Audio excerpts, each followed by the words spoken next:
ಇಲ್ಲಿ ನಮಗೆ ಏನಾಗ್ತದೆ, ಇಲ್ಲಿ when we are observing this one, ಇಲ್ಲಿ ಅಬ್ಸರ್ವ್ ಮಾಡಿದಾಗ ಏನಾಗುತ್ತೆ, NaOH ನ ಡಿಗ್ರೀಸಿಂಗ್ ಅಂತ ಹೇಳ್ತಾ ಇದೆ. ಡಿಗ್ರೀಸಿಂಗ್ ಅಂತಂದ್ರೆ ಏನು? ಕೈಗೆ ಆಯಿಲ್ ಎಲ್ಲ ಆಗಿರುತ್ತಲ್ಲ, ನಿಮ್ ಕೈಲಿಗಾರೆ ಆಗ್ಲಿ ಮೆಟಲ್ಗಾರೆ ಆಗ್ಲಿ, ಅದನ್ನ ತೆಗಿಯೋದಕ್ಕೆ ಏನ್ ಮಾಡ್ತಾರೆ, ಡಿಗ್ರೀಸ್. ಚೈನಿಗೆಲ್ಲ ಆಯಿಲ್ ಆಗಿರುತ್ತಲ್ಲಪ್ಪ, ಬೇಗ ತೆಗಿಬೇಕಲ್ಲ, ಅವಾಗ ಗೊತ್ತಿರಲ್ಲ ಪಾಪ ಅವರಿಗೆ. ಕ್ಲೀನ್ ಜಾಸ್ತಿ ವಾಟರ್ ವೇಸ್ಟ್ ಮಾಡ್ತಾರೆ, ಸೋಪ್ ವಾಟರ್ ವೇಸ್ಟ್ ಮಾಡ್ತಾರೆ, ಎಲ್ಲ ವೇಸ್ಟ್ ಮಾಡ್ತಾರೆ. ಅದ್ರ ಬದಲು NaOH ಸೊಲ್ಯೂಷನ್ ಹಾಕ್ಬಿಟ್ರೆ ಏನಾಗುತ್ತೆ, ಗ್ರೀಸ್ ಎಲ್ಲ ಕ್ಲೀನ್ ಆಗಿ ಹೋಗ್ಬಿಡುತ್ತೆ. ಅರ್ಥ ಆಗ್ತಿದ್ಯಾ? NaOH ಆ ತರ ಮ್ಯಾನುಫ್ಯಾಕ್ಚರ್ ಮಾಡ್ತಾರೆ. ಅದಾದ್ಮೇಲೆ ಸೋಪ್ಸ್ ಅಂಡ್ ಪೇಪರ್ ಮೇಕಿಂಗ್ ಕೂಡ ಅಲ್ಲಿ ಉಪಯೋಗಿಸ್ತಾರೆ ಅಂತ ಹೇಳ್ತಾರೆ. ಕ್ಲೋರಿನ್ ಮತ್ತೆ NaOH ಏನ್ ಮಾಡ್ತಾರೆ, ಬ್ಲೀಚಿಂಗ್ ಈಗ ಬಳಸ್ತಾರೆ. ಹೌಸ್ ಹೋಲ್ಡ್ ಅಲ್ಲಿ ಏನು ಬ್ಲೀಚಿಂಗ್ ಪೌಡರ್ ಎಲ್ಲ ಬಳಸ್ತಿದ್ರಿ ನೀವು, ವಾಟರ್ ಈಗ ಮುಂಚೆ ಎಲ್ಲ ಟಾಯ್ಲೆಟ್ ರೂಮಿಗೆಲ್ಲ ಬಳಸ್ತಾ ಇದ್ರು ಬ್ಲೀಚಿಂಗ್ ರೂಮ್. ಈಗ ನಾವೆಲ್ಲ ಬೇರೆ ಏನು ಉಪಯೋಗಿಸ್ತಾ ಇದೀವಲ್ಲ. ಫೈನ್. ಸೊ ಬ್ಲೀಚಿಂಗ್ ಅನ್ನ ಫ್ಯಾಬ್ರಿಕ್ ಬ್ಲೀಚ್ ಮಾಡೋದು ಅಂತಂದ್ರೆ ಬಟ್ಟೆನ ಕಲರ್ನ ಚೇಂಜ್ ಮಾಡೋದಕ್ಕೆ, ಅಥವಾ ಎಲ್ಲ ಕಾಟನ್ ಇರುತ್ತಪ್ಪ, ಕಾಟನ್ ಪ್ಯೂರ್ ವೈಟ್ ಕಾಣಿಸ್ಬೇಕು ಅಂತಂದ್ರೆ ಏನ್ ಮಾಡ್ತಾರೆ, ಅದನ್ನ ಬ್ಲೀಚ್ ಮಾಡ್ತಾರೆ. ಅರ್ಥ ಆಯ್ತಾ? ಇದು ವಿಚಾರ ಆಯ್ತು ಸರ್. ಬ್ಲೀಚಿಂಗ್ ಪೌಡರ್ ಅಂತಾನೆ ಇದೆಯಲ್ಲ ಕೆಳಗಡೆ, ಏನಿದು ಬ್ಲೀಚಿಂಗ್ ಪೌಡರ್ ಅಂತಾನೆ ಇದೆಯಲ್ಲ, ದಟ್ ಬ್ಲೀಚಿಂಗ್ ಪೌಡರ್ ನಾವು ಏನಂತ ಕರಿತೀವಿ, CaOCl2 ಏನಂತ ಕರಿತೀವಿ, CaOCl2 ಅಂತ ನಾವು ಅದನ್ನ ಕರಿತಾ ಇದ್ವಿ. ಕ್ಯಾಲ್ಸಿಯಂ ಆಕ್ಸಿಕ್ಲೋರೈಡ್ ಅಂತ ಕರಿತಾ ಇದ್ವಿ. ಆಯ್ತಾ? ಅಥವಾ ಬ್ಲೀಚಿಂಗ್ ಪೌಡರ್ ಅಂತ ನೀವು ಅದನ್ನ ಕಾಮನ್ ಆಗಿ ಕರಿಬಹುದು. ಇದನ್ನು ಅಷ್ಟೇ ಹೇಗೆ ಪ್ರೊಡ್ಯೂಸ್ ಮಾಡ್ತಾ ಇದ್ರೆ ನೋಡಿ, ಇಲ್ಲಿ ನಿನಗೆ ಆಲ್ರೆಡಿ ಬಂದಿತ್ತಲ್ಲಮ್ಮ, ಇಲ್ಲಿ NaOH ಸೊಲ್ಯೂಷನ್ ಬಂದಿದೆಯಲ್ಲ, ಆ NaOH ಸೊಲ್ಯೂಷನ್ ಅಲ್ಲಿ ಏನೇನ್ ಬಂದಿದೆ ನೋಡಿ, ಇಲ್ಲಿ ಕ್ಲೋರಿನ್ ಗ್ಯಾಸ್ ಬಂದಿದೆ ತಾನೆ. ಆ ಕ್ಲೋರಿನ್ ಗ್ಯಾಸ್ ಅನ್ನ ನಮ್ಗೆ ಏನ್ ಮಾಡ್ತಾ ಇದ್ದಾರೆ, ಇಲ್ಲಿ ಬ್ಲೀಚಿಂಗ್ ಪೌಡರ್ ನೋಡಿ, ಆ ಕ್ಲೋರಿನ್ ಗ್ಯಾಸ್ ಅನ್ನ ಎಲ್ಲಿತ್ತದ, ಕ್ಲೋರಿನ್ ಗ್ಯಾಸ್ ಆನೋಡೋ ಕ್ಯಾಥೋಡ್ ಅಲ್ಲಿತ್ತ, ಕ್ಯಾಥೋಡ್ ಅಲ್ಲಿತ್ತು. ಹೌದಾ? ಆ ಕ್ಲೋರಿನ್ ಗ್ಯಾಸ್ ಅನ್ನ ಕ್ಯಾಲ್ಸಿಯಂ ಹೈಡ್ರಾಕ್ಸೈಡ್ ಜೊತೆಗೆ ಪಾಸ್ ಮಾಡಿದ್ರೆ, they are telling that it is produced by the action of chlorine on dry slaked lime. Slaked lime ಅಂತಾನು ಕೂಡ ಕರೀತಾರೆ, ಕಾಮನ್ ನೇಮ್ ಅನ್ನೋದನ್ನ. ಅದ್ರ ಥ್ರೂ ಪಾಸ್ ಮಾಡಿದ್ರೆ ಕ್ಲೋರಿನ್ ಗ್ಯಾಸ್ ಅನ್ನ, ಇಲ್ಲೇನಾಗ್ತಿದೆ, ಅಲ್ಲಿ OH ಅನ್ನೋದಿತ್ತಲ್ಲ, OH ಟ್ವೈಸ್ ಅನ್ನೋದಿತ್ತಲ್ಲ, ಅದರಲ್ಲಿ H ಅನ್ನೋದು ಲಿಬರೇಟ್ ಆಗಿ ಈ ಕ್ಲೋರಿನ್ ಗ್ಯಾಸ್ ಬಂದ್ಬಿಟ್ಟು ಏನಾಗುತ್ತೆ, ಕ್ಲೋರಿನ್ ಗ್ಯಾಸ್ H ಜೊತೆ ಬಂದು ಸೇರ್ಕೊಳ್ಳುತ್ತೆ. Chlorine gas is going to be in the place of H and we are going to form CaOCl2, that is called as bleaching powder, and the byproduct is H2O. So ನಿನಗೆ bleaching powder manufacture ಮಾಡೋದಕ್ಕೆ ಬೇಕು ಅಂತ ಹೇಳಿದ್ರಲ್ಲ, ಇಲ್ಲಿ chlorine gas plus NaOH ಅವಾಗ ಮಾಡಿದಾಗ ಏನಾಗುತ್ತೆ, bleaching powder ಅಂತ ಬರೀತಾರೆ. ಇಲ್ಲಿ NaOH ಅಲ್ಲ, ಇಲ್ಲಿ ಕ್ಲೋರಿನ್ ಗ್ಯಾಸ್ ಮತ್ತೆ ಇಲ್ಲಿ ಕ್ಯಾಲ್ಸಿಯಂ ಹೈಡ್ರಾಕ್ಸೈಡ್ ಮಾಡಿದಾಗ ಏನಾಗುತ್ತೆ, CaOCl2 ಪ್ಲಸ್ H2O ಬರ್ತಾ ಇದೆ. ತಲೆ ಹೋಗ್ತಿದ್ಯಾ? ಎಸ್. ಈ ಬ್ಲೀಚಿಂಗ್ ಪೌಡರ್ ನ ಟೆಕ್ಸ್ಟೈಲ್ ಇಂಡಸ್ಟ್ರಿಯಲ್ಲಿ ಅಥವಾ ಕಾಟನ್ ಅನ್ನ ಬ್ಲೀಚ್ ಮಾಡೋದಕ್ಕೆ, ನಿಮ್ಗೆ ಬಟ್ಟೆ ಏನು ಸ್ಟಿಚ್ ಮಾಡೋದಕ್ಕಿಂತ ಮುಂಚೆ ಕಾಟನ್ ಅನ್ನ ಬ್ಲೀಚ್ ಮಾಡೋದಕ್ಕೆ ಬಳಸ್ತಾರೆ. ಬ್ಲೀಚ್ ಅಂದ್ರೆ ವೈಟ್, ಪ್ಯೂರ್ ವೈಟ್ ಮಾಡೋದಕ್ಕೆ ಬಳಸ್ತಾರೆ. ಅದಾದ್ಮೇಲೆ that is going to be used in the wood pulp in the paper factory. Paper factory ನೋಡಿದೀರಾ ಈ MPM ಇಂದು? ಅದರಲ್ಲಿ ವುಡ್ ನ ನೆನೆಸಿರ್ತಾರೆ, ಕೊಳಿಸ್ತಾರೆ. ಫಸ್ಟ್ ಒಂದು 3-4 ದಿನ ಚೆನ್ನಾಗಿ ನೀರಲ್ಲಿ ಕೊಳಿಸ್ತಾರೆ. ಕೊಳಿಸಾದ್ಮೇಲೆ ಅದನ್ನ ಪ್ರೆಸ್ ಮಾಡಿ ಕಳಿಸ್ತಾ ಇರ್ತಾರಲ್ಲ, ಅವಾಗ ಏನಾಗುತ್ತೆ, ಬ್ಲೀಚಿಂಗ್ ಪೌಡರ್ ಹಾಕ್ತಾರೆ. ಅವಾಗ ಏನಾಗುತ್ತೆ, ಆ ವುಡ್ಡಿನ ಕಲರ್ ಏನಿರುತ್ತಲ್ಲ, ಆ ಕಲರ್ ಹೋಗಿ ಪ್ಯೂರ್ ವೈಟ್ ಕಲರ್ ಬರುತ್ತೆ. ನಿಮಗೆ ವೈಟ್ ಕಲರ್ ಪೇಪರ್ ತಾನೇ ಬೇಕಾಗಿರೋದು, ಆ ತರ ವೈಟ್ ಕಲರ್ ಬೇಕು ಅಂದಾಗ ಅದನ್ನ ಬ್ಲೀಚಿಂಗ್ ಪೌಡರ್ ಹಾಕ್ತಾರೆ. ಅರ್ಥ ಆಗ್ತಿದ್ಯಾ? ಎಸ್. ಅದಾದ್ಮೇಲೆ ಇಲ್ಲಿ oxidising agent in the chemical industry. Oxidising ಅಂತಂದ್ರೆ ಅಡಿಷನ್ ಆಫ್ ಆಕ್ಸಿಜನ್ ಮಾಡೋದಕ್ಕೆ ಅಲ್ಲಿ ಕೂಡ ಬಳಸ್ತಾರೆ. ಡಿಸ್ಇನ್ಫೆಕ್ಟಿಂಗ್ ಡ್ರಿಂಕಿಂಗ್ ವಾಟರ್. ಡ್ರಿಂಕಿಂಗ್ ವಾಟರ್ಗೆಲ್ಲ ಈಗ ಬಳಸಲ್ಲ, ಬಟ್ ಈ ಮುನ್ಸಿಪಾಲಿಟಿ ವಾಟರ್ ಎಲ್ಲ ಮಾಡ್ತಾರೆ. 1 kg ಪೌಡರ್ ಬ್ಲೀಚಿಂಗ್ ಪೌಡರ್ ಹಾಕಿ ಬಿಡ್ತಾರೆ. ಭದ್ರಾವತಿಯಲ್ಲೆಲ್ಲ ನೀವು ಹೋದ್ರೆ ಬ್ಲೀಚಿಂಗ್ ಪೌಡರ್ ಸ್ಮೆಲ್ ಬರ್ತಾ ಇರುತ್ತೆ ಕುಡಿಯ ನೀರಿಗೆ. MPM ಆ ಕಡೆ ಸೈಡ್ ಹೋಗ್ಬಿಟ್ರೆ ವಾಟರ್ ಟ್ರೀಟ್ ಮಾಡಿರ್ತಾರೆ ಅಂತ ಹೇಳಿ 1 kg ಬ್ಲೀಚಿಂಗ್ ಪೌಡರ್ ಹಾಕಿ, ದೊಡ್ಡ ಟ್ಯಾಂಕ್ ಇರುತ್ತಲ್ಲಪ್ಪ, ಅದರ ಹುಳಪಳ ಸೊಳ್ಳೆ ಮರಿ ಎಲ್ಲ ಬರಬಾರ್ದು ಅಂತ ಏನ್ ಮಾಡ್ಬಿಡ್ತಾರೆ, ಬ್ಲೀಚಿಂಗ್ ಪೌಡರ್ ಹಾಕ್ಬಿಡ್ತಾರೆ. ನೀವು ನೋಡಿರ್ಬೋದು ಅದನ್ನ, ಸ್ವಿಮ್ಮಿಂಗ್ ಹೋದಾಗ ಸ್ವಿಮ್ಮಿಂಗ್ ಪೂಲ್ ಅಲ್ಲಿ ಬ್ಲೀಚಿಂಗ್ ಪೌಡರ್ ಹಾಕಿರ್ತಾರೆ. ಯಾಕಂದ್ರೆ ವಾಟರ್ ಟ್ರೀಟ್ ಮಾಡ್ಬೇಕಲ್ಲ, ಪ್ರತಿ ಸರಿ ತೆಗೆದ್ಬಿಟ್ಟು ಹಾಕಕ್ಕಾಗಲ್ಲ. ಹಾಗಾಗಿ ಏನ್ ಮಾಡ್ತಾರೆ ಅವರು, ಬ್ಲೀಚಿಂಗ್ ಪೌಡರ್ ಹಾಕಿದ್ರೆ ಸ್ವಲ್ಪ ವಾಟರ್ ಮೇಂಟೈನ್ ಆಗುತ್ತಲ್ಲ ಅಂತ, ಅದ್ರೊಳಗೆ ಇರೋದೆಲ್ಲ ಸಾಯ್ತಲ್ಲ ಅಂತ, ಏನಾದ್ರು ಬ್ಯಾಕ್ಟೀರಿಯಾ ಅದು ಏನಾದ್ರು ಇದ್ರೆ ಹೋಗುತ್ತಲ್ಲ ಅಂತ. ಅರ್ಥ ಆಯ್ತಾ? ಹಾಗಾಗಿ ಬಳಸ್ತಾ ಇದ್ದಾರೆ. ಇದು ಇಂಪಾರ್ಟೆಂಟ್, ಇದನ್ನ ನೆನ್ಪಿಟ್ಕೋಬೇಕು. ಇಕ್ವೇಶನ್ ಅಲ್ಲಿ ನೆನ್ಪಿಟ್ಕೊಳ್ಳಿ. ನಾವು ಎಲೆಕ್ಟ್ರೋಲಿಸಿಸ್ ಇಂದ ಬಂದಿರುವಂತ ಕ್ಲೋರಿನ್ ಗ್ಯಾಸ್ ನ ತಗೊಂಡು CaO ಹೆಚ್ಚು ಕ್ಯಾಲ್ಸಿಯಂ ಆಕ್ಸೈಡ್ ಹೈಡ್ರಾಕ್ಸೈಡ್ ಜೊತೆಯಲ್ಲಿ ಮರ್ಚ್ ಮಾಡಿದಾಗ ಅಥವಾ ಪಾಸ್ ಥ್ರೂ ಆದಾಗ ನಮಗೆ ಸಿಗ್ತಾ ಇದೆ.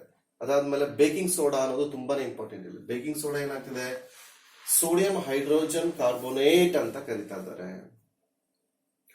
ಸೋಡಿಯಂ ಕೂಡ ಇದೆ, ಇಲ್ಲಿ ಹೈಡ್ರೋಜನ್ ಕೂಡ ಇದೆ, ಮತ್ತೆ ಕಾರ್ಬೋನೇಟ್ ಕೂಡ ಇದೆ. ಇಲ್ಲಿ ನೋಡಿ, ಸೋಡಿಯಂ ಇದೆ, ಆಮೇಲೆ ಹೈಡ್ರೋಜನ್ ಇದೆ, ಆಮೇಲೆ we are having the carbonate ಕೂಡ ನಮಗೆ ಇದೆ. We are having the carbonate also. ಅರ್ಥ ಆಗ್ತಿದ್ಯಾ?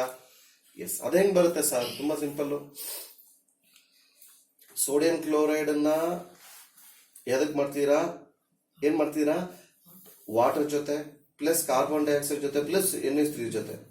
ಸರ್ ಏನ್ ಸರ್ ಇಷ್ಟೊಂದ mixture of baking soda, sodium baking soda ಅಂತಂದ್ರೆ ಬೇಕು ಅಂತಂದ್ರೆ ನೋಡಿ, ಯೂಸಸ್ ಆಫ್ ಬೇಕಿಂಗ್ ಸೋಡಾ ಆಯ್ತಲ್ಲ. ಹೆಂಗ್ ಮಾಡ್ತಾರೆ ಬೇಕಿಂಗ್ ಸೋಡಾ ಅಂತಂದ್ರೆ, ಬೇಕಿಂಗ್ ಸೋಡಾ ಅಂತಂದ್ರೆ ಏನಕ್ಕೆ ಬಳಸ್ತಾರೆ ಗೊತ್ತಾ? ಫಸ್ಟ್ ಆಫ್ ಆಲ್ ನಿಮಗೆ ಮನೇಲಿ ಅಡಿಗೆಗೆ ಇದನ್ನ ನೋಡೋಣ ಅಂತ. ಆಮೇಲೆ ಅಡಿಗೆಗೆ ಬಳಸ್ತಾರೆ. ಅಡಿಗೆಗೆ ನಿಮಗೆ ಇಡ್ಲಿ ದೋಸೆ ಮಾಡ್ತಾರೆ ಮನೇಲಿ, ಒಂಚೂರು ಹಾಕ್ತಾರೆ ಸಾಮಾನ್ಯ, ನೈಟ್ ಹಾಕಿಟ್ಟು ಉಬ್ಬುತ್ತೆ ಅಂತ. ಕಾರ್ಬನ್ ಡೈಆಕ್ಸೈಡ್ ಲಿಬರೇಟ್ ಆಗುತ್ತೆ. ಅವಾಗ ಏನಾಗುತ್ತೆ, ಕಾರ್ಬನ್ ಡೈಆಕ್ಸೈಡ್ ಲಿಬರೇಟ್ ಆದಾಗ it is going to be pulp, ಏನೋ ಸ್ವಲ್ಪ ಉಬ್ಬುತ್ತೆ ಅಂತ ಅದನ್ನ ಬಳಸ್ತಾರೆ. ಆಯ್ತಾ? ಅಥವಾ ಟೇಸ್ಟಿ ಕ್ರಿಸ್ಪಿ ಇಂದ ಪರೋಟ ಅದು ಏನಾರು ಇನ್ನೊಂದು ಮಾಡ್ತಾರಲ್ಲಪ್ಪ ಕೇಕ್, ಅದನ್ನ ಕೂಡ ಮಾಡೋ ಟೈಮಲ್ಲಿ ಬಳಸಬಹುದು. ಇಲ್ಲಿ ಏನೇನ್ ರಾ ಮೆಟೀರಿಯಲ್ ಬೇಕಪ್ಪ ಅಂತಂದ್ರೆ NaCl, H2O, ಮತ್ತೆ ಕಾರ್ಬನ್ ಡೈಆಕ್ಸೈಡ್, ಮತ್ತೆ NH3 ಇಷ್ಟು ಬೇಕು. ಇಲ್ಲಿ ಇಷ್ಟನ್ನು ತಗೊಂಡು ಏನ್ ಮಾಡ್ತಿದ್ದಾರೆ ಅಲ್ಲಿ, when they going to add this all, you will be getting ಏನಿದು ammonium chloride. Ammonium chloride NH4Cl ಅಂತಂದ್ರೆ ಸೋಡಿಯಂ, ಇದಕ್ಕೇನಂತ ಕರಿತೀರಲ್ಲಿ? ಇದಕ್ಕೆ ನೀವು ಸೋಡಿಯಂ ಹೈಡ್ರೋಜನ್ ಕಾರ್ಬೋನೇಟ್ ಅಂತ ಕರಿತಿದ್ರ, ಹೌದಾ? This is what we say that as baking soda. ಇದಕ್ಕೇನಂತ ಕರಿತಿದ್ದಾರೆ ಇಲ್ಲಿ? NH4 ಮತ್ತೆ Cl ಅಂತಂದ್ರೆ ಅಮೋನಿಯಂ ಕ್ಲೋರೈಡ್ ಅಂತಾನೆ ಕರಿತಾರೆ. ನೆನ್ಪಿಟ್ಕೋಬೇಕು ಅದೊಂದು. ಸೊ ಇಲ್ಲಿ ಬೇಕಿಂಗ್ ಸೋಡಾ ಅಂತ ಏನಿದೆಯಲ್ಲ, ದಟ್ ಬೇಕಿಂಗ್ ಸೋಡಾ ಅದನ್ನ ಏನಕ್ಕೆ ಬಳಸ್ತಾರೆ ಅಂತಂದ್ರೆ, it is a mild non corrosive base. Mild base ಆಗಿದೆ. It is when it is heated during the cooking ಮಾಡೋ ಟೈಮಲ್ಲಿ ಅದನ್ನೇನಾದ್ರೂ ಹೀಟ್ ಮಾಡಿದ್ರೆ ಏನಾಗುತ್ತೆ ನೋಡಿ, ಕ್ರಿಸ್ಪಿ ದೋಸೆ ಬರ್ಬೇಕಲ್ಲ, ಅವಾಗ ಏನಾಗುತ್ತೆ, NaHCO3 ಅಂದ್ರೆ ಏನರ್ಥ? ಸೋಡಿಯಂ ಹೈಡ್ರೋಜನ್ ಕಾರ್ಬೋನೇಟ್ ಅಥವಾ ಬೇಕಿಂಗ್ ಸೋಡಾ ಅದನ್ನ ಹೀಟ್ ಮಾಡಿದ್ರೆ, ಡೆಲ್ಟಾ ಅಂದ್ರೆ ಏನರ್ಥ ಇಲ್ಲಿ? ಹೀಟ್ ಮಾಡಿದ್ರೆ ಏನಾಗ್ತಿದೆ, Na2CO3 ಬರ್ತಾ ಇದೆ, ಪ್ಲಸ್ ವಾಟರ್ ಲಿಬರೇಟ್ ಆಗುತ್ತೆ, ಪ್ಲಸ್ ನಿನಗೆ ಬೇಕಾಗಿರೋದೇನು, ಕಾರ್ಬನ್ ಡೈಆಕ್ಸೈಡ್ ಬರುತ್ತೆ. ಕೇಕ್ ಬನ್ ಎಲ್ಲ ಮಾಡಿದಾಗ ಹಿಂಗ್ ತೂತಾಗಿ ಉಬ್ಬುತ್ತಲ್ಲ, ಇಷ್ಟೇ. ಒಂದು ಚಪಾತಿ ಹಿಟ್ಟಿಗಿಂತ ಕಮ್ಮಿ ಇರುತ್ತೆ ಒಂದು ಬನ್ನು, ಇಷ್ಟೇ. 1-2 ಸ್ಪೂನ್ ಅಷ್ಟು ದಪ್ಪ ಇರುತ್ತೆ ಅಷ್ಟೇ. ಅದು ಇಷ್ಟು ದಪ್ಪ ಆಗುತ್ತೆ ಅಂತಂದ ಕಾರಣ ಏನು? ಉಬ್ಬುತ್ತದೆ ಬೇಕಿಂಗ್ ಅಲ್ಲಿ, ಬಿಸಿ ಬೇಕ್ ಮಾಡಿದಾಗ. ಅರ್ಥ ಆಗ್ತಿದ್ಯಾ? ನೋಡಿದಿರಾ ಕೇಕ್ ಮಾಡೋದು ಅಥವಾ ಬ್ರೆಡ್ ಮಾಡೋದು? ಉಬ್ಬುತ್ತೆ, ನೋಡಿಲ್ಲ? ಇಲ್ಲಿ ಮೇಕಿಂಗ್ ದ ಏನು ಫಾರ್ ಯೂಸಸ್ ಏನಿದೆ, ಮೇಕಿಂಗ್ ಬೇಕಿಂಗ್ ಪೌಡರ್ ನ ಮ್ಯಾನುಫ್ಯಾಕ್ಚರ್ ಮಾಡೋದಕ್ಕೆ ಬಳಸ್ತಾರೆ. ಅಥವಾ ಇಲ್ಲಿ mixture of baking soda, making the baking powder, mixture of baking soda and the tartaric acid ಅಂತ ಇದೆ. When the baking powder is heated with mixture of CO2 with water ನ heat ಮಾಡಿ, water ಜೊತೆ mix ಮಾಡಿ heat ಮಾಡಿದ್ರೆ carbon dioxide produce ಆಗುತ್ತೆ, baking soda. Soda ಹಾಕ್ಬಿಡ್ತಾ ಏನಾಗುತ್ತೆ, ಗ್ಯಾಸ್ ಬರ್ತಾ ಇರುತ್ತೆ. ನೋಡಿದಿರ ನೀವೆಲ್ಲ, ಸೋಡಾ ಹಾಕಿದ ತಕ್ಷಣ, ನೀರಿಗೆ ಹಾಕಿದ ತಕ್ಷಣ ಗ್ಯಾಸ್ ಬರುತ್ತೆ. ಬಿಸಿನೀರು ಹಾಕಿದ್ರೆ ಇನ್ನೂ ಬೇಗ ಇನ್ನೂ ಜಾಸ್ತಿ ಗ್ಯಾಸ್ ಬರುತ್ತೆ. ಅರ್ಥ ಆಯ್ತಾ? ಅದಾದ್ಮೇಲೆ carbon dioxide is produced which causes bread and cake to rise, making them to soft and spongy. ಮೆತ್ತಗೆ ಮಾಡಕ್ಕೆ ಬಳಸ್ತಾರೆ. ಅದಾದ್ಮೇಲೆ ಇಂಗ್ರೀಡಿಯೆಂಟ್ ಇನ್ ಆಂಟಾಸಿಡ್. ಆಂಟಾಸಿಡ್ ಅಂತಂದ್ರೆ ಏನೋ ಕುಡೀರಿ, ಗ್ಯಾಸ್ಟ್ರಿಕ್ ಹೋಗುತ್ತೆ ಅಂತ ಹೇಳ್ತಾರಲ್ಲ, ಕುಡಿದಿರಾ? ಹೋಗಿತ್ತಾ? ಹೋಗಿಲ್ಲ. ಅದ್ರ ಬದಲು ಏನ್ ಮಾಡ್ಬೇಕು, ಅಲ್ಲಿಗೆ ಹೋಗಿ ಕುಡಿಯೋ ಬದಲು ಈ ಸೋಡಾನ ಡೈರೆಕ್ಟ್ ಆಗಿ ಕುಡಿಬೇಕು.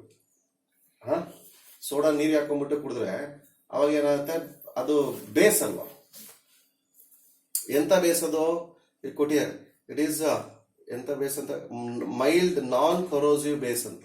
ಹಾಗಾಗಿ ಅದನ್ನ ನೀನು ಕುಡಿದ್ರೆ ಏನಾಗುತ್ತೆ, ಹೊಟ್ಟೆಯಲ್ಲಿ ಏನಾದ್ರೂ ಅಸಿಡಿಕ್ ಕಂಟೆಂಟ್ ಜಾಸ್ತಿ ಆಗಿದ್ರೆ ಅದನ್ನ ಕುಡಿದ್ರೆ ಏನಾಗುತ್ತೆ, ಅಸಿಡ್ ಮತ್ತೆ ಬೇಸ್ ಏನಾಗುತ್ತೆ ರಕ್ಷಾ, ನ್ಯೂಟ್ರಲೈಸೇಷನ್ ರಿಯಾಕ್ಷನ್. ಹಂಗಾಗಿ ನಿನಗೆ ಹೊಟ್ಟೆಯಲ್ಲಿ ಉರಿ ಏನಾಗುತ್ತೆ ಎಲ್ಲ ಕಮ್ಮಿ ಆಗುತ್ತೆ.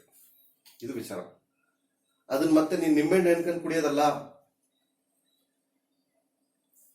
ನಿಂಬೆಹಣ್ಣು ಎಣ್ಕೊಂಡು ಕುಡಿದ್ರೆ ಏನಾಗುತ್ತೆ, ನೀವೆಲ್ಲ ಮಾಡ್ತಿರಲ್ಲ, ಅದನ್ನೇ ಮಾಡೋದಲ್ಲ ನೀನು. ನಿಂಬೆಹಣ್ಣು ಎಣ್ಕೊಂಡು ಸೋಡಾ ಹಾಕೊಂಡು ಕುಡಿದಿರ್ತಾನೆ. ಏನೋ ಕುಡ್ದಿದ್ದೆ, ಸೋಡಾ ಯಾರು ಕುಡ್ದಿದ್ದೀರಾ ಮನೆಯಲ್ಲಿ? ಹೌದಾ, ನಿಂಬೆಹಣ್ಣು ಎಣ್ಕೊಂಡು ಸೋಡಾ ಹಾಕೊಂಡು ಕುಡ್ದಿದ್ಯಲ್ಲ, ಅದು ವರ್ಕ್ ಆಗುತ್ತಾ? ಯಾಕೆ? ನಿಂಬೆಹಣ್ಣು ಆಸಿಡಿಕ್ಕು, ಹೊಟ್ಟೆಲ್ಲೂ ಆಸಿಡ್ ಇರುತ್ತೆ. ನೀನು ಹೊಟ್ಟೆಲ್ ಹೋಗಿ ಏನ್ ಕೆಲಸ ಮಾಡ್ಬೇಕಾಗಿರುತ್ತೋ ಅದು ಆಲ್ರೆಡಿ ಕೊಪ್ಪಲೆ ಕೆಲಸ ಮಾಡಿರುತ್ತೆ.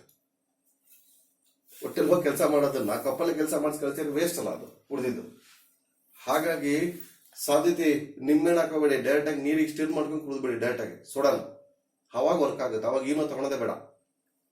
ಅರ್ಥ ಆಯ್ತಾ? ಅದಾದ್ಮೇಲೆ ನೆಕ್ಸ್ಟ್ ಏನು, ಇದನ್ನ ಸೋಡಾ ಆಂಟಾಸಿಡ್ ಅಂತ ಆಯ್ತಲ್ಲ.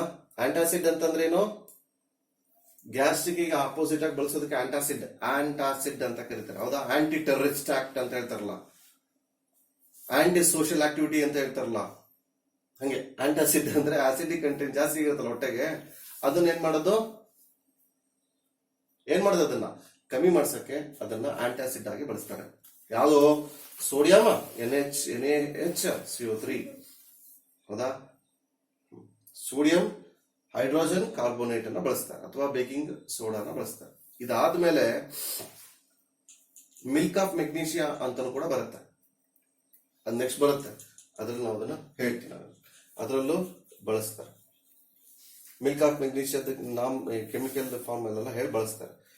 It is used as a soda in soda acids, fire extinguishers ಅಂತ. ಬೆಂಕಿ ಹಾರಿಸ್ತಾರಲ್ಲ, ಬೆಂಕಿ ಹಾರಿಸೋದು ಹೆಂಗೆ ಅಂದ್ರೆ ಹೀಟ್ ಆಗುತ್ತೆ, ಬೆಂಕಿ ಹತ್ಕೊಂಡು ಉರಿತಾ ಇರುತ್ತಲ್ಲ, ಅದಕ್ಕೆ ಸೋಡಾ ಹಾಕ್ಬಿಟ್ರೆ ಏನಾಗುತ್ತೆ, ಬೇಗ ನಿಂತ್ಬಿಡುತ್ತೆ. ಯಾಕೆ? ಕಾರ್ಬನ್ ಡೈಆಕ್ಸೈಡ್ ಲಿಬರೇಟ್ ಆಗುತ್ತಲ್ಲ, ಕಾರ್ಬನ್ ಡೈಆಕ್ಸೈಡ್ ಲಿಬರೇಟ್ ಆದಾಗ ನಿನಗೇನಾಗಲ್ಲ, ಅದರಲ್ಲಿ ಗ್ಯಾಸ್ ಫಾರ್ಮೇಶನ್ ಆಗದ್ದು, ಆಕ್ಸಿಜನ್ ಜೊತೆ ಕಾಂಟ್ಯಾಕ್ಟ್ ಏನಾಗುತ್ತೆ, ತಪ್ಪುತ್ತೆ. ಅವಾಗ ಏನ್ ಸಿಗುತ್ತೆ, ಕಾರ್ಬನ್ ಡೈಆಕ್ಸೈಡ್ ಆಕ್ಸಿಜನ್ ಬೆಂಕಿ ಎತ್ಕೊಂಡು ಉರಿಯಕ್ ಬಿಡುತ್ತಾ? ಇಲ್ಲ. ಬೆಂಕಿ ಎತ್ಕೊಂಡು ಉರಿತದೆ ಅಂತಂದ್ರೆ ಏನಿಲ್ಲ, ನೀರಿಲ್ಲ ಅಂತಂದ್ರೆ ಏನಾಗ್ಬೋದು, ಸರ್ ನಮ್ಮನೇಲಿ ಇಷ್ಟೇ ಇರುತ್ತೆ ಸರ್, ಇಷ್ಟೇ ಬಾಟ್ಲ್ ಇಟ್ಕೊಂಡಿರ್ತಾರೆ, ಜಾಸ್ತಿ ತಗೋಬೇಕು ಅವಾಗ ಅಲ್ವಾ? ಅದ್ರ ಬದಲು ಏನ್ ಮಾಡಿ, ಫೈರ್ ಎಕ್ಸ್ಟಿಂಗ್ವಿಷರ್ಸ್ ಇಟ್ಕೊಳ್ಳಿ, ಹಿಂಗಂದ್ರೆ ಇಳಿಸ್ಕೊಂಡು ಹೋಗ್. ಅರ್ಥ ಆಯ್ತಾ? ಸಣ್ಣ ಪುಟ್ಟ ಬೆಂಕಿ ಎತ್ತರಿ ಏನ್ ಮಾಡಿ, ಸೋಡಾ ಹಾಕಿ ಹೋಗುತ್ತೆ. ಉಪ್ಪು ಹಾಕಿದ್ರೆ ಹೋಗಲ್ಲ, ನೀರ್ ಹಾಕಿದ್ರೆ ಹೋಗಲ್ಲ. ಜಾಸ್ತಿ ಬಿಸಿ ಇರ್ತಂದ್ರೆ ನೀರ್ ಹಾಕಿದ್ರೆ ಬುಕ್ಕನ್ನು ಇನ್ನೂ ಜಾಸ್ತಿ ಬೆಂಕಿ ಎತ್ತುತ್ತೆ. ಆಯ್ತು ಸರ್, ಇದೆಲ್ಲ ಓಕೆ, ಗೊತ್ತಾಯ್ತು. ವಾಷಿಂಗ್ ಪೌಡರ್ ನಿರ್ಮಾ ಇದೆಯಲ್ಲ, ಅದಕ್ಕೆ ವಾಷಿಂಗ್ ಪೌಡರ್ ನಿರ್ಮಾ ಅನ್ನಲ್ಲ, ಇಲ್ಲಿ ಏನಂತ ಕರೀತಾರೆ, ವಾಷಿಂಗ್ ಸೋಡಾ ಅಂತಾನೆ ಕರೀತಾರೆ. They are in the form, crystalline form ಅಲ್ಲಿ ಇರುತ್ತಲ್ಲ, ಅದಕ್ಕೆ ವಾಷಿಂಗ್ ಸೋಡಾ ಅಂತಾನೆ ಕರೀತಾರೆ. ನೋಡಸ್ ಹೇಳಿದ್ರಲ್ಲಿ ವಾಷಿಂಗ್ ಸೋಡಾಕ್ಕೆ ಇನ್ನೊಂದು ಸೋಡಿಯಂ ಕ್ಲೋರೈಡ್ ಇಂದ ನೀನು ಬಳಸುವಂತದ್ದು ಏನು ಅಂತಂದ್ರೆ ವಾಷಿಂಗ್ ಸೋಡಾ. ವಾಷಿಂಗ್ ಸೋಡಾ ಬಳಸೋದಕ್ಕೆ ಏನ್ ಬೇಕು ನೋಡಿಲಿ, ಬೇಸಿಕ್ ಕಾಂಪೋನೆಂಟ್ ಏನ್ ಬೇಕು, Na2CO3, ಸೋಡಿಯಂ ಕಾರ್ಬೊನೇಟ್. ಎಲ್ಲಿಂದ ಬಂತಿದ್ದು ಸೋಡಿಯಂ ಕಾರ್ಬೊನೇಟ್ ಅಂದ್ರೆ ಏನು? ಓಹೋ, ಬೇಕಿಂಗ್ ಸೋಡಾ ಇಂದ ನಾವೇನ್ ಮಾಡ್ತಾ ಇದೀವಿ, ವಾಷಿಂಗ್ ಸೋಡಾ ಮಾಡ್ತಾ ಇದೀವಿ ಅಲ್ಲ. ತುಂಬಾ ಸಿಂಪಲ್ ಇದು ಪ್ರೋಸೆಸ್. ವಾಷಿಂಗ್ ಸೋಡಾ ಮಾಡೋದು ಏನಾಗುತ್ತೆ ಅಲ್ಲಿ, ಇಟ್ ಇಸ್ ಸೋ ಸಿಂಪಲ್. ಇಲ್ಲಿ ಏನ್ ಮಾಡ್ತೀವಿ, ವಾಷಿಂಗ್ ಸೋಡಾ ಅಂತಂದ್ರೆ ಇಲ್ಲಿ ಏನ್ ಮಾಡ್ತಿದ್ದಾರೆ ಸರ್, 10H2O ಜೊತೆ ಆಡ್ ಮಾಡ್ತಿರಲ್ಲ ಸರ್, ಇದಕ್ಕೆ ನಾವು ವಾಟರ್ ಕ್ರಿಸ್ಟಲೈಸೇಷನ್ ಅಂತ ಕೂಡ ಅದನ್ನ ಹೇಳ್ತೀವಿ. ಈ ಪ್ರೋಸೆಸ್ ಏನಂತ ಕರಿತೀವಿ, ವಾಟರ್ ಕ್ರಿಸ್ಟಲೈಸೇಷನ್ ಅಂತ. ಅದು ದಪ್ಪ ದಪ್ಪ ಹರಳಾಗಿ ಮಾಡೋದಕ್ಕೆ, ದಪ್ಪ ದಪ್ಪ ಹರಳು ತರ ಅಲ್ಲಿ ಮಾಡೋದಕ್ಕೆ ನಾವೇನಂತ ಕರಿತೀವಿ, ವಾಟರ್ ಕ್ರಿಸ್ಟಲೈಸೇಷನ್ ಅಂತ ಕರಿತೀವಿ. Na2CO3 ಇದೆಯಲ್ಲ, ಆ Na2CO3 ಗೆ ನೀನು ವಾಟರ್ನ ಹಾಕಿದ್ರೆ ಆ ಹರಳು ರೂಪದಲ್ಲಿ ಫಾರ್ಮೇಶನ್ ಆಗ್ತದೆ. ಪ್ರೋಸೆಸ್ ಅನ್ನ ಕೊಟ್ಟಿಲ್ಲ ನಿಮ್ ಟೆಕ್ಸ್ಟ್ ಬುಕ್ ಅಲ್ಲಿ, ಹೇಗೆ ಏನು ಅಂತ ನಿಮ್ ಟೆಕ್ಸ್ಟ್ ಬುಕ್ ಅಲ್ಲಿ ಇಲ್ಲ. ತೀರಾ ಡೀಪ್ ಆಗಿ ಹೋಗೋದು ಬೇಡ. ಇಲ್ಲೇನಾಗ್ತದೆ, ವಾಟರ್ ಜೊತೆ ಮಾಡಿದಾಗ ಹರಳು ರೂಪದಲ್ಲಿ ಏನಾಗುತ್ತೆ, ಅದು ಫಾರ್ಮೇಶನ್ ಆಗುತ್ತೆ. ಅದೇ Na2CO3ನೇ, ಬಟ್ ಅದರ ಫಾರ್ಮೇಶನ್ ಏನಾಗುತ್ತೆ, Na2CO3 10H2O ಆಗುತ್ತೆ. NO2CO3 10H2O ಆಗ್ತಿದೆ ಅಂತಂದ್ರೆ ಅದಕ್ಕೆ ನಾವೇನ್ ಕರಿತೀವಿ, ವಾಷಿಂಗ್ ಸೋಡಾ ಅಂತ ನಾವು ಅದನ್ನ ಕರಿತೀವಿ. ವಾಷಿಂಗ್ ಸೋಡಾ ತುಂಬಾ ಸಿಂಪಲ್ ನೋಡಿ, ಬೇಕಿಂಗ್ ಸೋಡಾಕ್ಕೆ ವಾಟರ್ ಹಾಕಿದ್ರೆ ವಾಷಿಂಗ್ ಸೋಡಾ ಆಗ್ತಾ ಇದೆ. ಗ್ಲಾಸ್ ಅನ್ನ ಕ್ಲೀನ್ ಮಾಡೋದಕ್ಕೆ ಬಳಸ್ತಾರಂತೆ ವಾಷಿಂಗ್ ಸೋಡಾನ, ಅಂದ್ರೆ ಸೋಪ್ ಪೌಡರ್ ಇರುತ್ತಲ್ಲ. ನೀವೆಲ್ಲ ಡಿಟರ್ಜೆಂಟ್ ಕೇಕ್ ನಿಮ್ ಮೈ ತೊಳೆಯೋ ಸೋಪ್ ಅಲ್ಲ ನಾನು ಹೇಳ್ತಿರೋದು, ಬಟ್ಟೆ ಒಗೆಯೋ ಸೋಪು. ಕೇಕ್ ಇರುತ್ತಲ್ಲ ರಿನ್, ಅದು ಡಿಟರ್ಜೆಂಟ್ ಕೇಕ್ ಅಂತ ಕರೀತಾರೆ. ಸರ್ ಕೇಕಾ ಸರ್? ಡಿಟರ್ಜೆಂಟ್ ಕೇಕ್ ಅಂತ ಕರೀತಾರೆ ಅದನ್ನ, ಆಯ್ತಾ? ಈ ಪೌಡರ್ ನಾನು ಹೇಳ್ತೇನೆ, ಪೌಡರ್ ಹೆಂಗ್ ಮ್ಯಾನುಫ್ಯಾಕ್ಚರ್ ಮಾಡ್ತಾರೆ ಅಂತ. ಆಮೇಲೆ ಪೇಪರ್ ಇಂಡಸ್ಟ್ರಿಯಲ್ ಬಳಸ್ತಾರಂತೆ. Manufacturing the borax cleaning agent of domestic purpose and for remove. Domestic purpose ಅಂದ್ರೆ ಬಟ್ಟೆ ಸೆಳೆಯಕ್ಕೆ ಅಂತ. And removing permanent hardness of water. Hard water ಇತ್ತು ಅಂದ್ರೆ ಸಾಫ್ಟ್ ವಾಟರ್ ಮಾಡುತ್ತೆ. ಅದಕ್ಕೆ ಸರ್ಫೇಸ್ ಟೆನ್ಷನ್ ಅನ್ನ ಕಮ್ಮಿ ಮಾಡುತ್ತೆ ಒಂದು. ಎರಡನೇದು ಸೋಪ್ ವಾಟರ್ ಏನ್ ಮಾಡುತ್ತೆ, ಅದರಲ್ಲಿ ಸ್ಕಮ್ ಅಂತ ಪ್ರೊಡ್ಯೂಸ್ ಆಗುತ್ತೆ. ಅದರಲ್ಲಿರುವಂತಹ ಹೆವಿ ಮೆಟಲ್ಸ್ ನ ಒಂದ್ ಕಡೆ ಸ್ಟೋರ್ ಮಾಡ್ಕೊಳತ್ತೆ. ಡಿಸಾಲ್ವ್ ಆಗಿರುವಂತಹ ಹೆವಿ ಮೆಟಲ್ಸ್ ಇರುತ್ತಲ್ಲ. ಉಪ್ಪು ನೀರನ್ನ ಸ್ವಲ್ಪ ಬಟ್ಟೆ ತೊಳಿಬೇಕು ಅಂದ್ರೆ ತುಂಬಾ ಸಿಂಪಲ್ ಅರ್ಥ ಮಾಡಿ. ಉಪ್ಪು ನೀರನ್ನ ಸಿಹಿ ನೀರು ಮಾಡುತ್ತೆ ಅನ್ಕೊಳ್ಳಿ, ಅಥವಾ ನೀನು ಉಪ್ಪು ನೀರಲ್ಲಿ ನೀನು ಬಟ್ಟೆ ಸೆಳಿಬೇಕು ಅಂದ್ರೆ ಸೋಪಿನ ಪೌಡರ್ ಬೇಕು. ನಿಮಗೆ ಏನ್ ಬೇಕು? ಸೋಪಿನ ಪೌಡರ್ ಬೇಕು, ಅದನ್ನಲ್ಲಿ ಬಳಸ್ತಾ ಇದೆ. ಅರ್ಥ ಆಗ್ತಿದ್ಯಾ? ಇಷ್ಟು ವಿಚಾರ. ಮ್ಯಾನುಫ್ಯಾಕ್ಚರ್ ಆಫ್ ಬೋರಾಕ್ಸ್ ಅಂತ ಇದೆ. ಬೋರಾಕ್ಸ್ ಅನ್ನೋ ಒಂದು ಪೌಡರ್ ಅದು, ಅದನ್ನ ಮ್ಯಾನುಫ್ಯಾಕ್ಚರ್ ಮಾಡಕ್ಕಲ್ಲಿ ಬಳಸ್ತಾ ಇದ್ದಾರೆ ಅಂತ ಹೇಳ್ತಾರೆ. ಅಷ್ಟೇ ಕೊಟ್ಟಿರೋದಲ್ಲಿ. ಮತ್ತೆ ಉಪಯೋಗಿಸ ಏನು ಸರ್, ಇದು ಹೆಂಗೆ ಸರ್, ಇದೇನಂತಾನೆ ಗೊತ್ತಾಗ್ತಿಲ್ಲ ಸರ್ ನಮಗೆ. ಇದೇನಿದು? ಇದಕ್ಕೆ ನಾನು ಈ ಪ್ರೋಸೆಸ್ಗೆ ಏನಂತ ಹೇಳಿದೆ, ವಾಟರ್ನ ಆಡ್ ಮಾಡ್ತಾ ಇದೀವಿ. ಬರೀ ವಾಟರ್ನ ಆಡ್ ಮಾಡೋದಕ್ಕೆ ವಾಟರ್ ಏನು ಕ್ರಿಸ್ಟಲ್ಸ್ ಆಫ್ ವಾಟರ್ ಅಥವಾ ವಾಟರ್ ಆಫ್ ಕ್ರಿಸ್ಟಲೈಸೇಷನ್ ಅಂತ ಕೂಡ ಬರುತ್ತೆ. ಹೇಳ್ತೀನಿ, ಕ್ರಿಸ್ಟಲ್ಸ್ ಆಫ್ ಸಾಲ್ಟ್ಸ್ ಅಂತ ಹೇಳ್ತೀನಿ. ಹೆಂಗಪ್ಪ ಮಾಡೋದು ಅಂತ ನಾನು ಕೂಡ ಅದನ್ನು ಹೇಳ್ಕೊಡ್ತೀನಿ.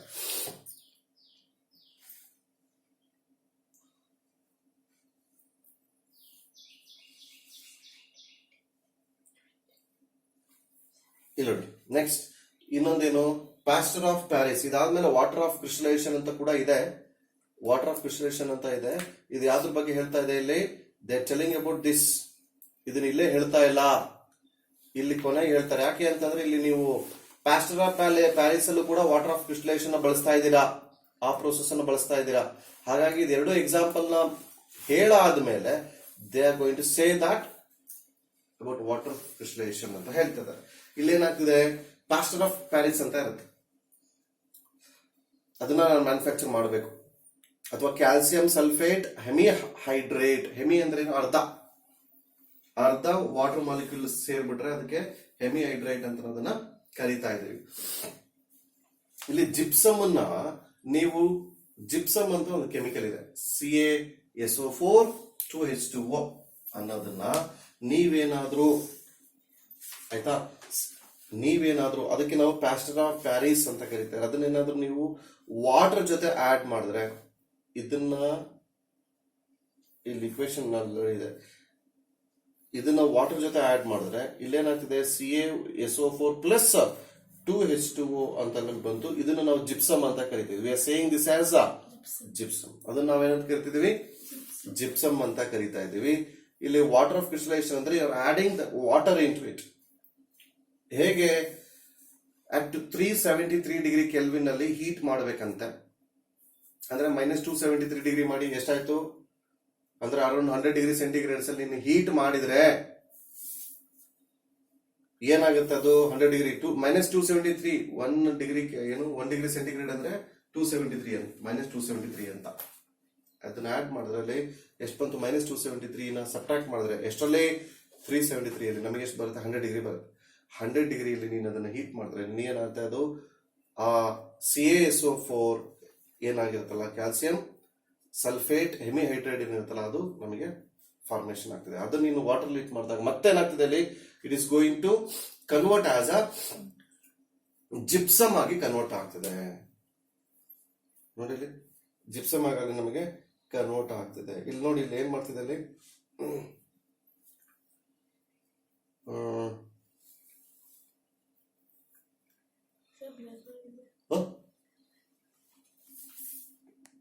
ಕೈ ಇಟ್ಟ ತಕ್ಷಣ ಬ್ಲರ್ ಆಯ್ತು. ಇಲ್ಲಿ ನೋಡಿ, ಇಲ್ಲಿ doctors use POP plaster of Paris ಅನ್ನ ಬಳಸ್ತಾರೆ. ಅಲ್ಲೇನ್ ಮಾಡ್ತೀವಿ, ಫಾರ್ ಸಪೋರ್ಟಿಂಗ್ ಫ್ರಾಕ್ಚರ್ ಅನ್ನ, ಕೈ ಮುರಿದೋಗಿರುತ್ತೆ, ಕೈ ಸುತ್ತ ಬ್ಯಾಂಡೇಜ್ ಸುತ್ತಾ ಇರ್ತಾರಲ್ಲ, ಅದಕ್ಕೆ ಬಳಸ್ತಾರೆ. ಅಲ್ಲಿ ಬಳಸ್ತಾ ಇದ್ದಾಗ ಏನ್ ಮಾಡ್ತಾರೆ ಅಂತಂದ್ರೆ ನೀರ್ನ ಹಾಕ್ಬಿಟ್ಟು ಸಾಕಲಿ, ನೀರನ್ನ ಹಾಕಿ ಹೀಟ್ ಮಾಡದೆ ಬೇಡ, ಬಿಸಿನೀರಲ್ಲಿ ಹಿಂಗ್ ಹಾಕ್ತಾರೆ ಅಂತ ಹೇಳ್ತಾರೆ. ಅದು ತುಂಬಾ ಸಾಫ್ಟ್ ಇರೋದ್ರಿಂದ ಟೆಂಪರೇಚರ್ಗೆ ಆಗುತ್ತೆ, ಸ್ವಲ್ಪ ಹೊತ್ತು ಹಂಗೆ ಹಿಡ್ಕೊಳ್ಳಿ ಅಂತ ಹೇಳ್ತಾರೆ. ಹೌದಾ, ಬಟ್ಟೆ ಸುತ್ತಾರಲ್ಲ ಬೇಗ, ನೋಡಿದೀರಾ? ಆತರ ಮಾಡಿಸ್ಕೊಂಡಿಲ್ಲ ಅನ್ಸುತ್ತೆ, ನೋಡಿದೀರ ಅಟ್ಲೀಸ್ಟ್ ಕೈ ಮುರಿದ ಹಿಂಗ್ ಹಾಕೊಂಡಿರ್ತಾರಲ್ಲ. ಅದೇನಾಗುತ್ತೆ, ಪ್ಲಾಸ್ಟರ್ ಆಫ್ ಪ್ಯಾರಿಸ್ ಇದ್ದಿದ್ದು ಏನಾಗಿ ಕನ್ವರ್ಟ್ ಆಗುತ್ತೆ, ಜಿಪ್ಸಮ್ ಆಗಿ ಕನ್ವರ್ಟ್ ಆಗುತ್ತೆ, ಗಟ್ಟಿ ಆಗುತ್ತೆ. ಇಲ್ಲ ಅಂತಂದ್ರೆ ಕೆಲವೊಂದೆಲ್ಲ ನಮ್ಮನೆ ಇಲ್ಲಿದೆ ನೋಡಿ, ಇದು ದೇವಿ ಫೋಟೋ ಇದೆಯಲ್ಲ, ಅದು ಕೃಷ್ಣನ್ ಫೋಟೋ ಇದೆಯಲ್ಲ, ಅದೆಲ್ಲ ಇದೆ ಅಂತಂದ್ರೆ ಸಾಧ್ಯತೆ ಅದು ಯಾವ್ದ್ರಿಂದ ಮಾಡಿರ್ತಾರೆ, ಡೈಸ್ ಅಂತ ಕರೀತಾರೆ. ಅದು ಕೂಡ ಪ್ಲಾಸ್ಟರ್ ಆಫ್ ಪ್ಯಾರಿಸ್ ಅಲ್ಲಿ ಮಾಡಿರ್ತಾರೆ. ಅರ್ಥ ಆಯ್ತಾ? ಪ್ಲಾಸ್ಟರ್ ಪ್ಲಾಸ್ ನೀರ್ ಮಿಕ್ಸ್ ಮಾಡಿದ್ರೆ ಏನಾಗ್ತದೆ, ಜಿಪ್ಸಮ್ ಆಗಿ ಕನ್ವರ್ಟ್ ಆಗ್ತದೆ. ಕ್ಲಿಯರ್?